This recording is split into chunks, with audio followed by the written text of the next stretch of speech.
Welcome to the Alcohol Minimalist podcast. I'm your host, Molly Watts.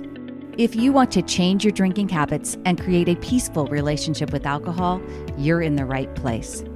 This podcast explores the strategies I use to overcome a lifetime of family alcohol abuse, more than 30 years of anxiety and worry about my own drinking, and what felt like an unbreakable daily drinking habit.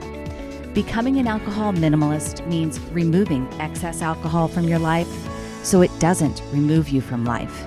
It means being able to take alcohol or leave it without feeling deprived.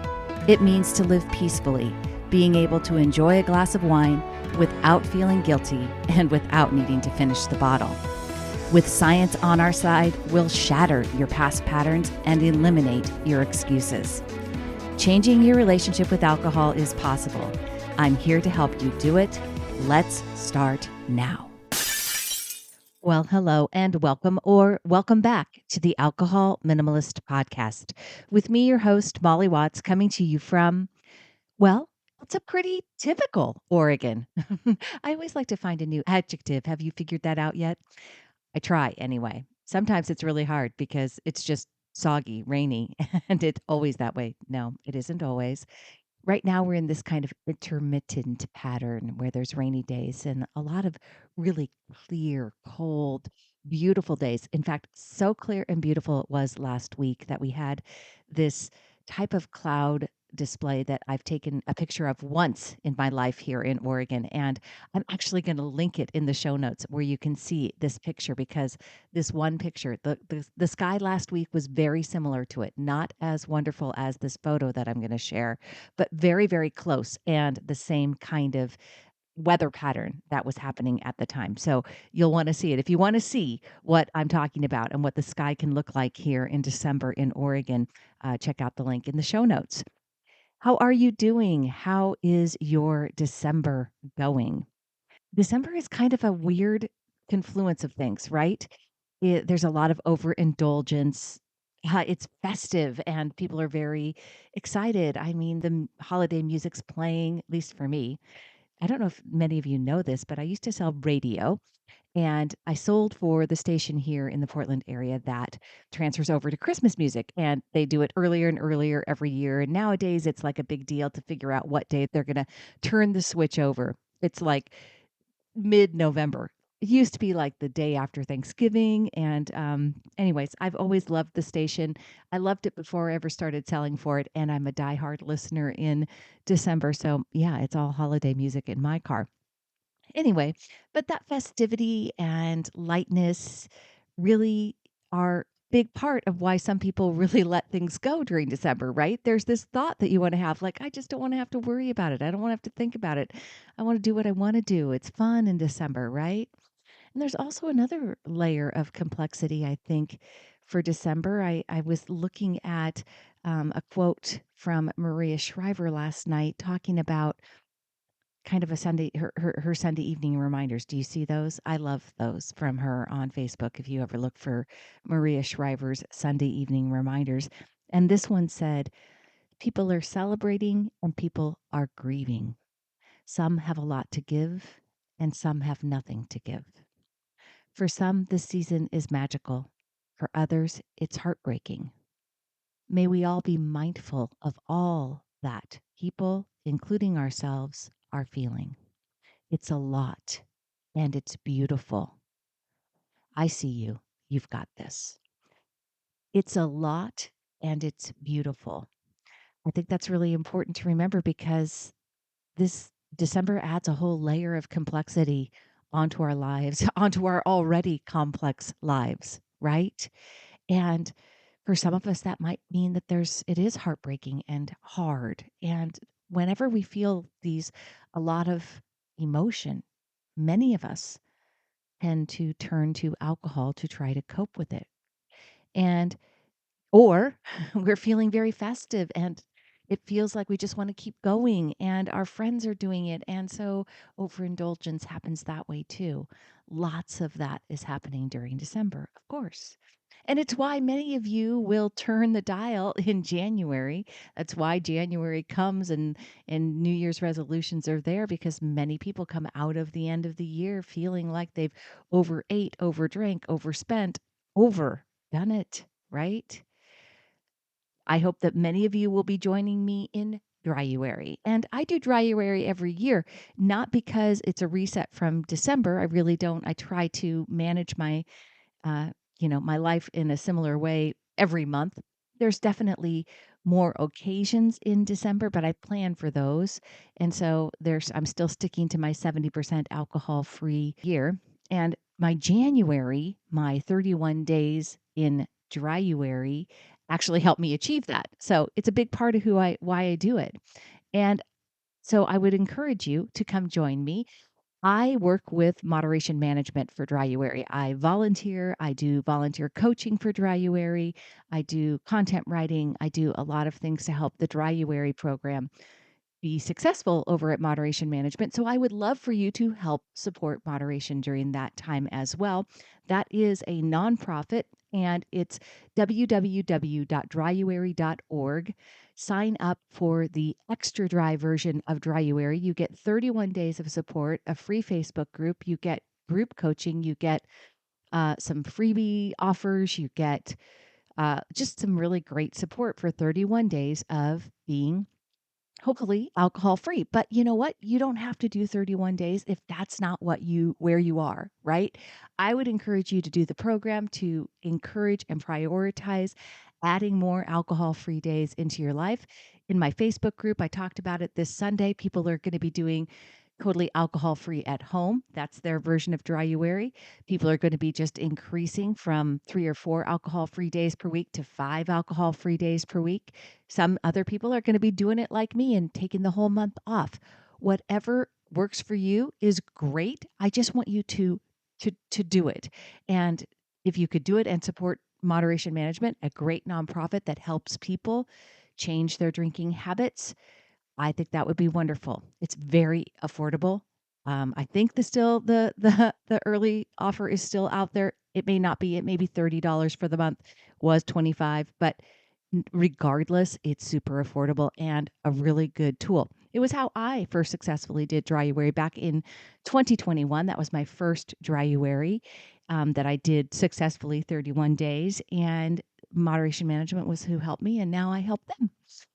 So come on over, www.dryuary.org, and there will be a link in the show notes, of course.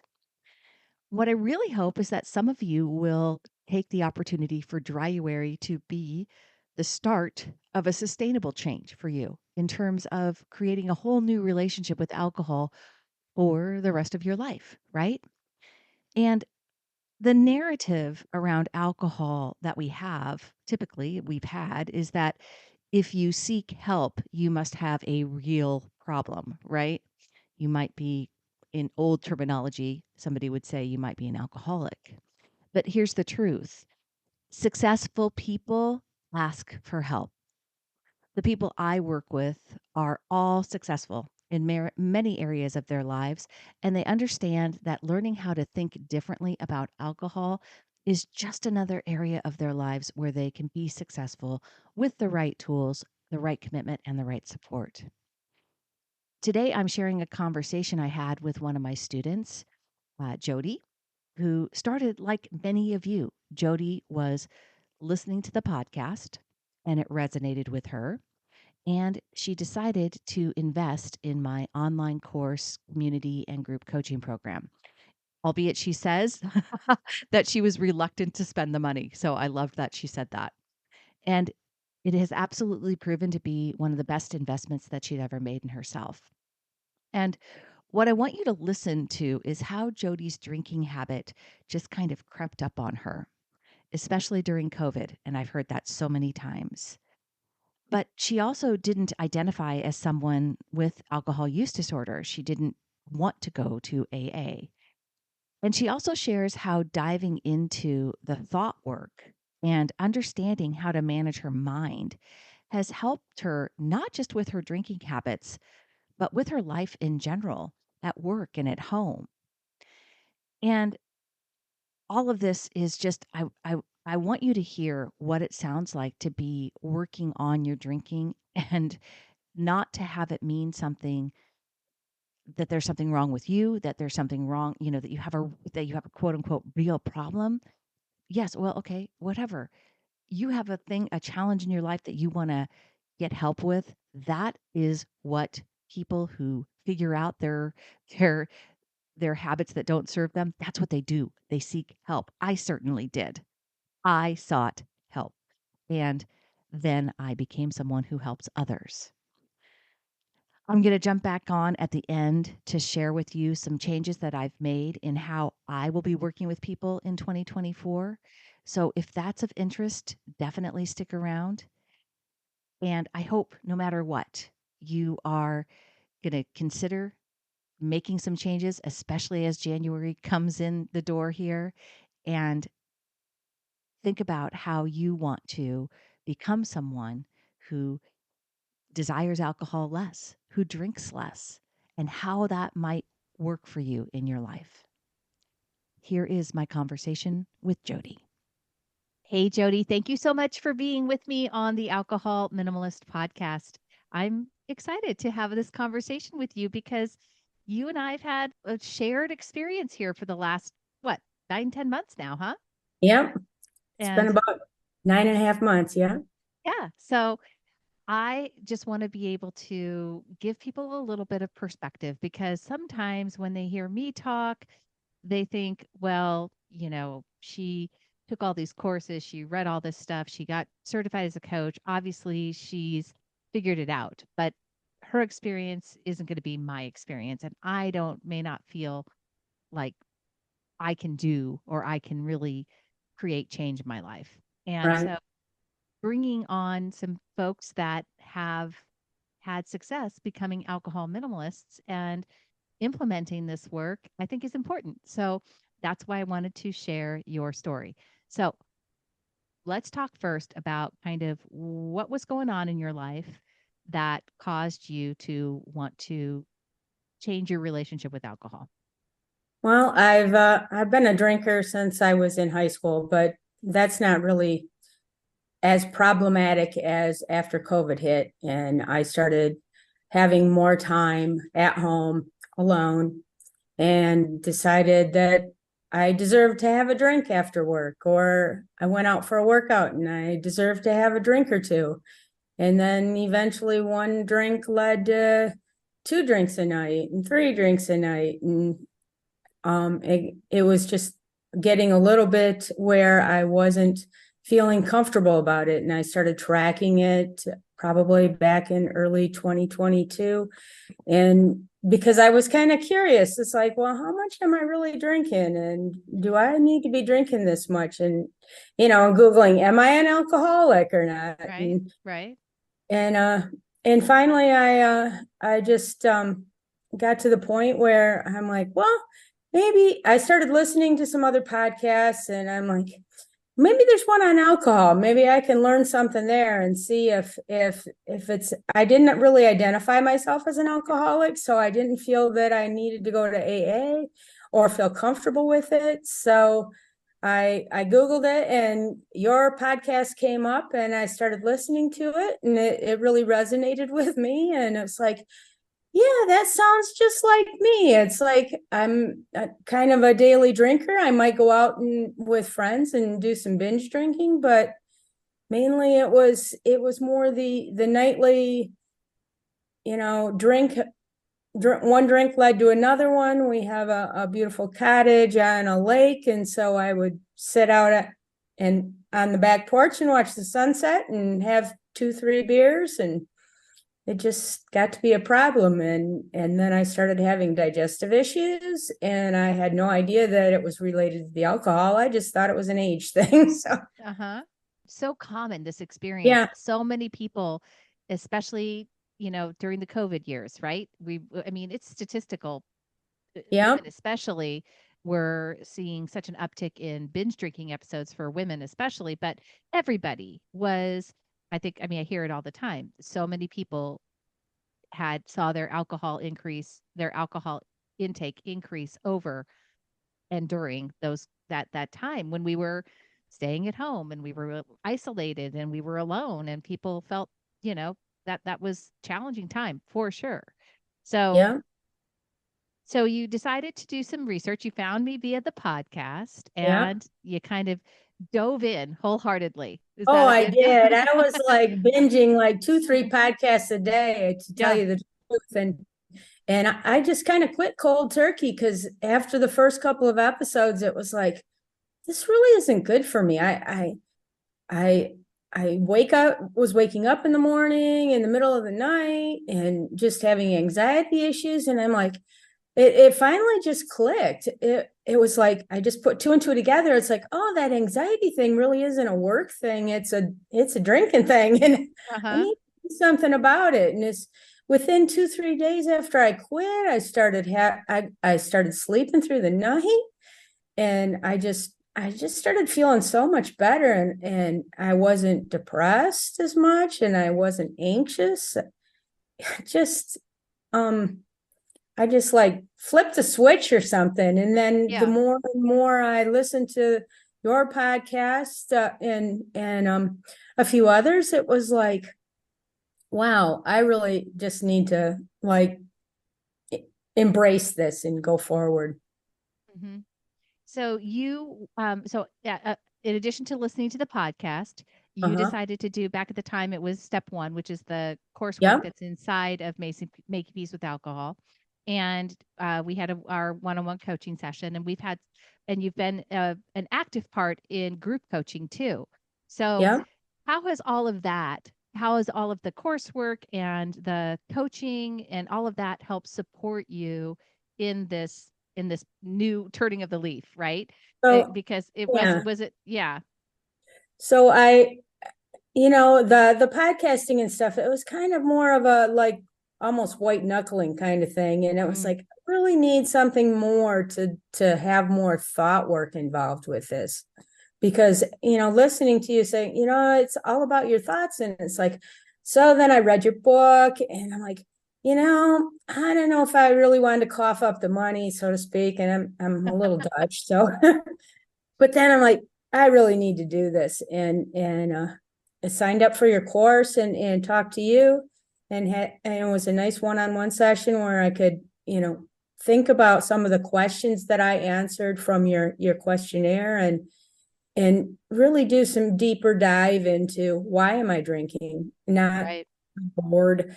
It was more of an introspection on what was going on. And I think that really resonated well with me to do that thought work and say, you can just say no. And I've said no to sugar zillions of times, but until I actually put into practice some of the things that you teach about, taking a break, or not a break, but thinking about it instead of just, putting that beer up to my lips. And it's like, do I really need this? Do I really need to drink this right now? What's the point? And do some more contemplating on why I'm drinking and how that is going to affect me tomorrow by doing that. Yeah. So Yeah. I think that's, I mean, I say it all the time, right? What I teach is a meta skill. It's really not about, it helps with changing any relationship or any habit that is no longer serving you.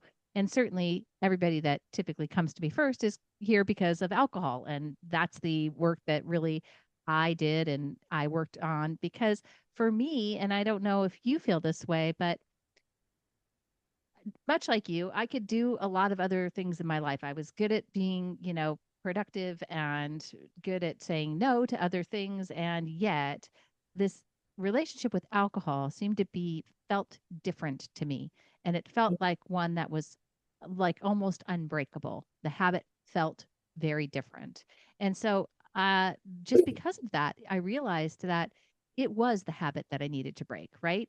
That Yeah. feeling that it was the thing that I couldn't do meant it was the one that I really needed to do to be able to be the best version of myself that I could be.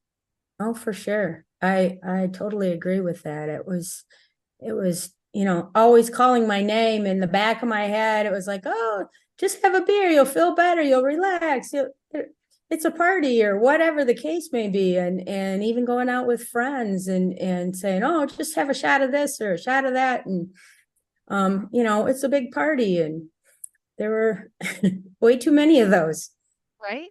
And you've still, what I've been super impressed by, because a lot of times people really pull back from doing the things that socially that they used to do, right? So not going out with their friends as much, especially the friends that are drinking, not doing, putting themselves in situations where they're serving a lot of alcohol because they feel like they won't be able to, that'll really challenge their resolve, or Yeah. bring up a lot of work for them that they aren't Trigger. willing to. Yeah.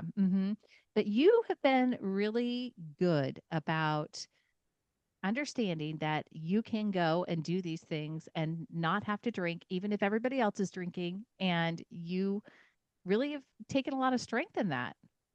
Yeah, I don't know if it's a stubborn streak in me, being a third child, I don't know, but it was I right from the get-go. It's like when I go out with friends, I explained to them that, hey, I'm not drinking right now, and I want you to feel comfortable that I'm not going to have a drink with you, but we can still be friends, right? And they're like, oh, we're not going to drop you over having a drink or not having a drink. So that was very helpful. I mean, I've got I've got alcohol around me all the time. We have a bar, um, and it's always been around me, and so I haven't dipped into the cabinet, so to speak, to have a drink. And Yeah.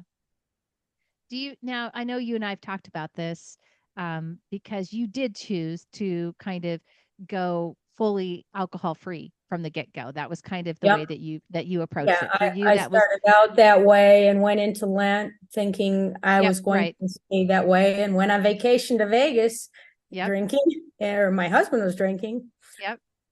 And then after over time, you had a drink here and there. You're still mostly alcohol free, but Yes. Yep. you, Yeah, I've had, a drink here and there. Kind of, I call it a social experiment, I guess. yeah, Just to say, can I do this? Can I just have one drink and be done? And just to make sure that, it's kind of a check. It's kind of like what I kind of equate it to when I have the flu and I think I'm going to throw up, but if I eat something, I might not throw up or something. It, uh-huh, it sounds really weird, but uh-huh. you just keep Okay. trying. Can I eat now? Can I eat now?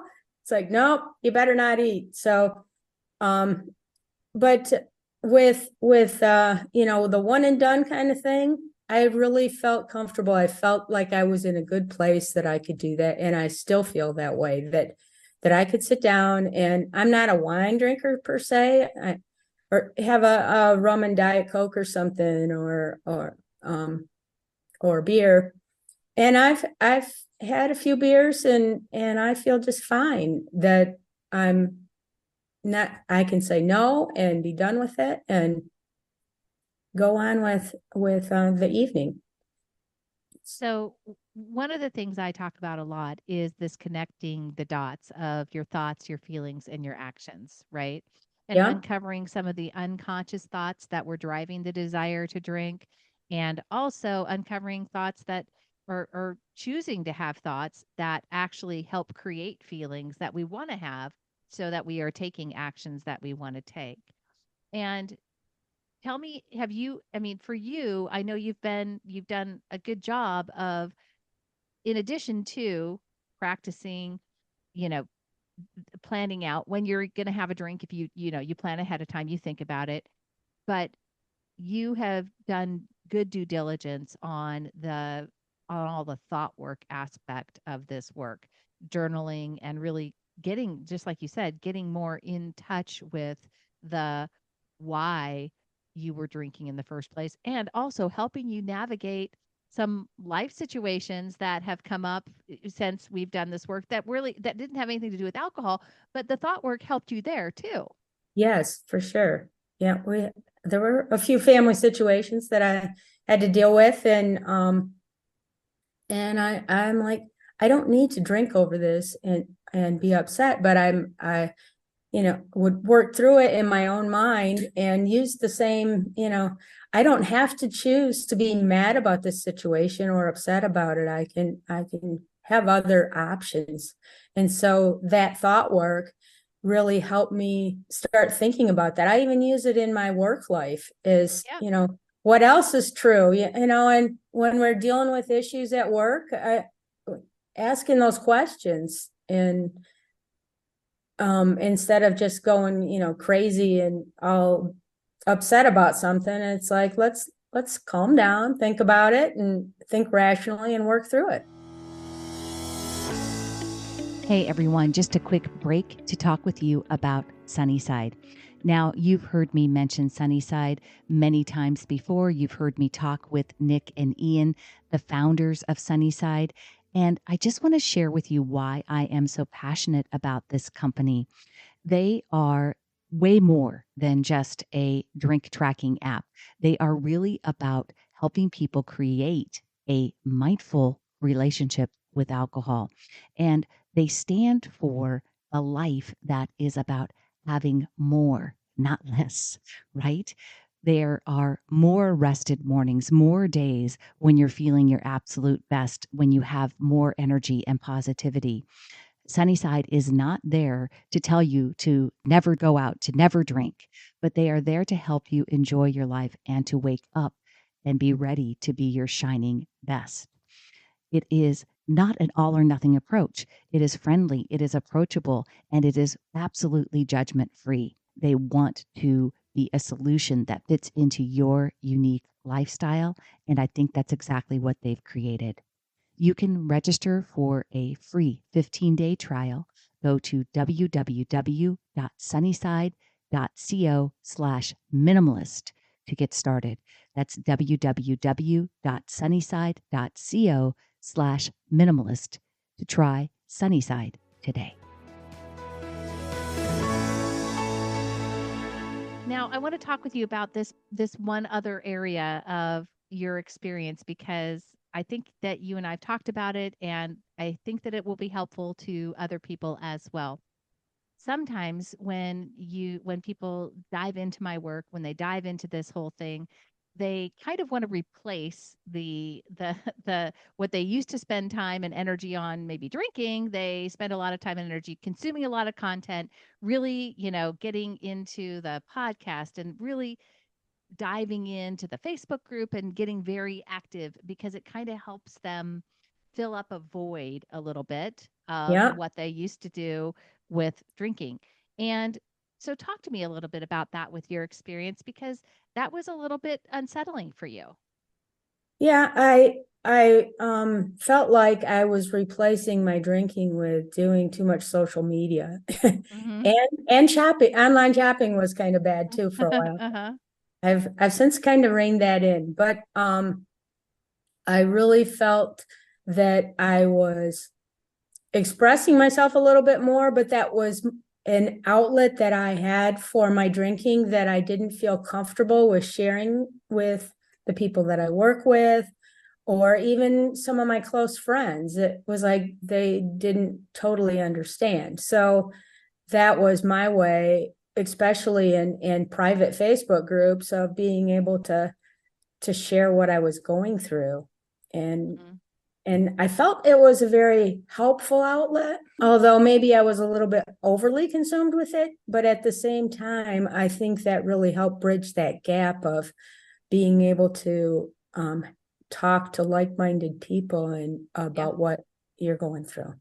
Yeah. And I know that a lot of the things that you've shared in the Facebook group and in group coaching have been very inspirational to other people, which is, Well, you thank you. know, one of the things that I shared with you, because a lot of times people I mean, this is a big deal. And I get it because it was a big deal for me when I really could say that I changed my relationship with alcohol and that I was no longer a daily drinker and that I really truly, embraced my alcohol minimalist life, right? It was a Yeah. big deal for me. And so sometimes people get to thinking like they're really grateful and they're really happy about what has happened. And they misplace, I say, that gratitude. They're grateful to me. And I always want to reiterate and say, it's you who've done the work. You did this work. You yourself, Jodi, did all Yeah. of this, not not me, not, Right. I'm here to help inform, I'm here to help guide. But if you don't do the work yourself, nothing I can say and nothing that I do is going to change your life. That's true. That is so true. I I felt that all along, and that you were there to guide us, but I still needed to do the work in my own head and Mhm. make it stick. And Yeah. it's really been there have been some challenging days, I'll have to admit, and there still are. I mean, every few months, every few weeks, it's I might have a downer day, but I choose not to drink through those, and just, feel the feelings.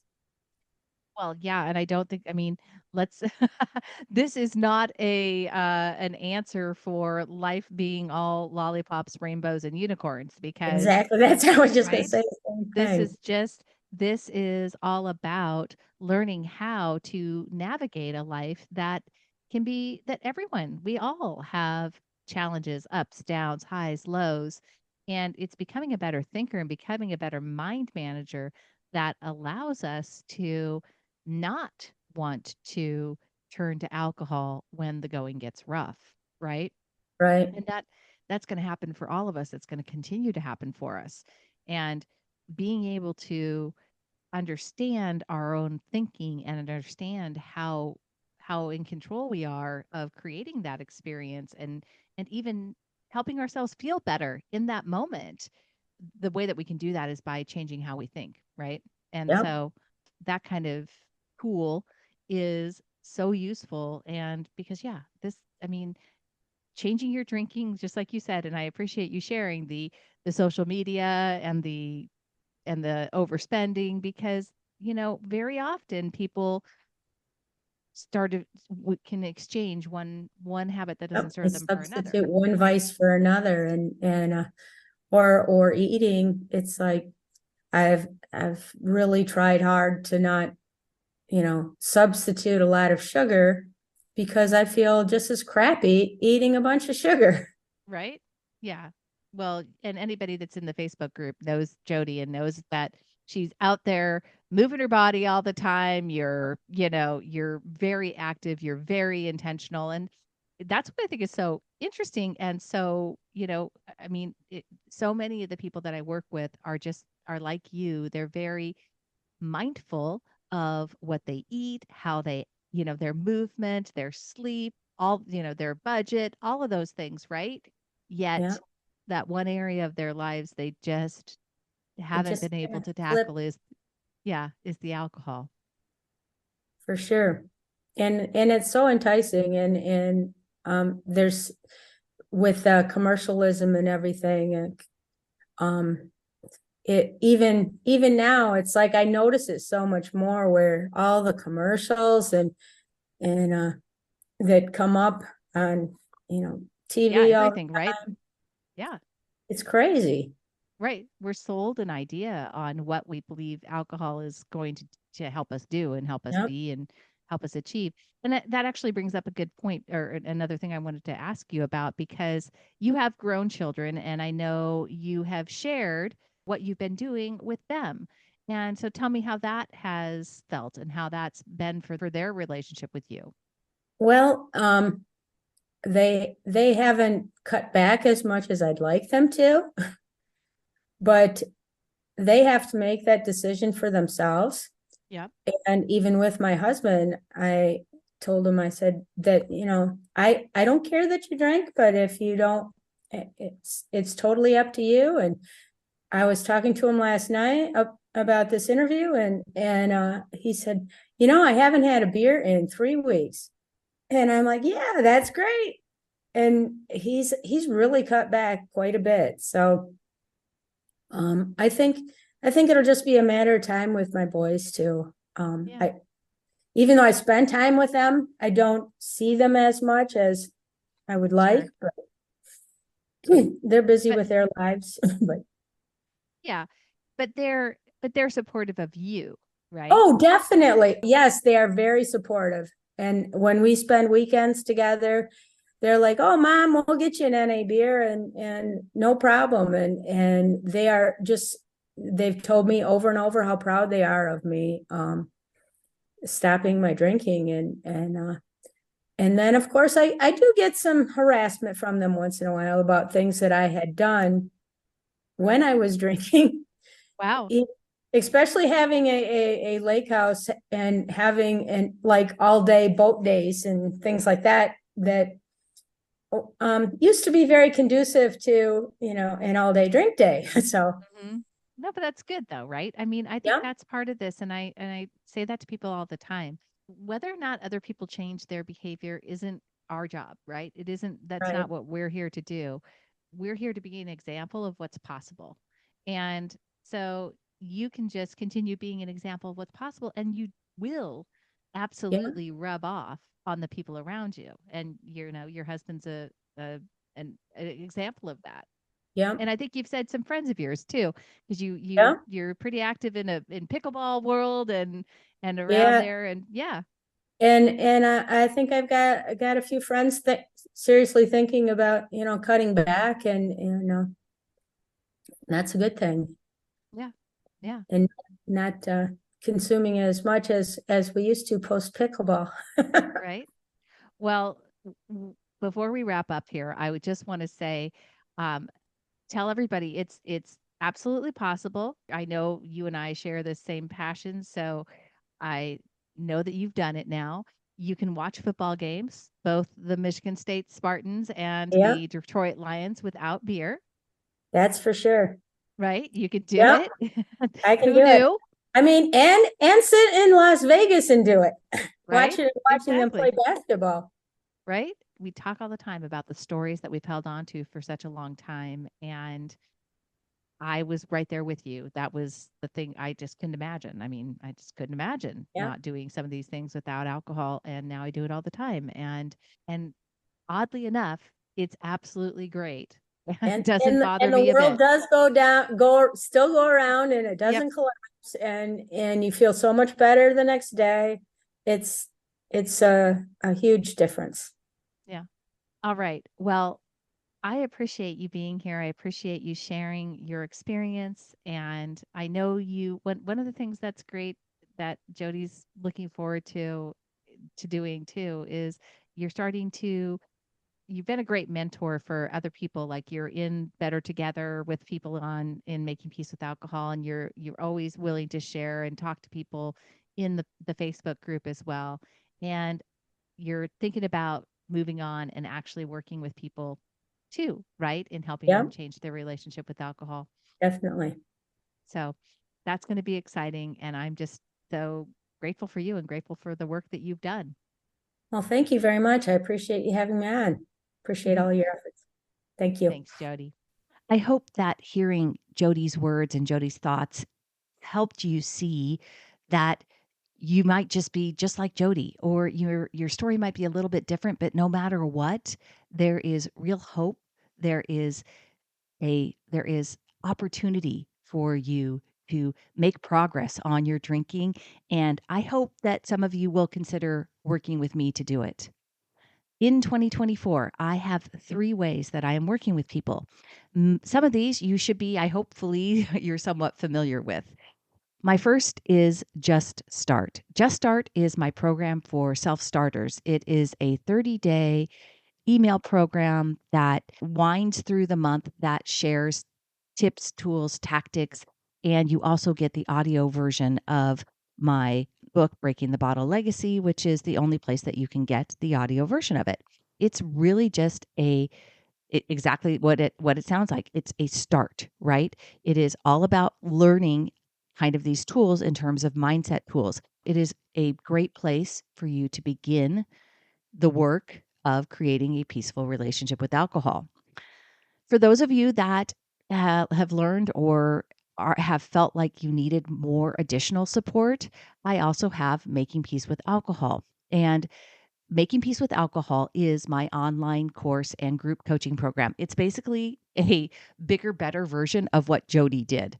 Jodi did step 1, which is inside of Making Peace with Alcohol. And at the time, back then, I didn't have all of the things that I have included now. I have the Peace and Power Framework, the Better Thinker Toolkit, the Better Together community aspect. That's all a part of Making Peace with Alcohol.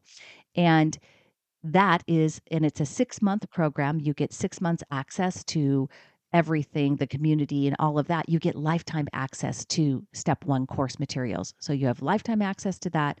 And you have the group coaching which is monthly group coaching and the community aspect inside of Making Peace with Alcohol. And lastly, and this is something I'm super excited about, I have not done long-term one-on-one coaching for a while. And I haven't felt like I had the bandwidth to do it, but I do now. And I'm super excited to be offering again a personalized support. Proof Positive its new iteration is one-on-one coaching. It's a 12-week program. And again, this is kind of a different iteration. I did Proof Positive before, but it was a small group coaching program. Now it is a one-on-one group coaching program that is new. And I would love to share all of these opportunities with you. You can check any of them out at www.mollywatts.com/workwithme. It's mollywatts.com/workwithme all together. And you can learn about each and every one of these there.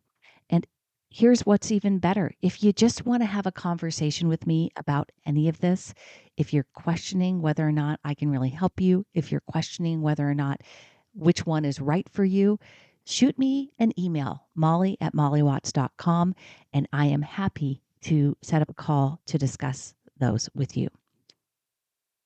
Take care, everybody. Have a very, very Merry Christmas if you are celebrating. And for those of you that are celebrating other holidays, the very happiest of holidays. I will see you next week. Choose peace, my friends. Thank you for listening to the Alcohol Minimalist podcast. Take something you learned from this episode and put it into action this week. Changing your drinking habits and creating a peaceful relationship with alcohol is 100% possible. You can stop worrying, stop feeling guilty about overdrinking, and become someone who desires alcohol less. Come join me in Making Peace with Alcohol. It's my 6-month online course and group coaching program designed to help you build sustainable change. Give me 6 months and I'll help you create peace. Check it out at www.mollywatts.com/join. That's Molly with a Y and Watts with an S.com/join. Come join me today.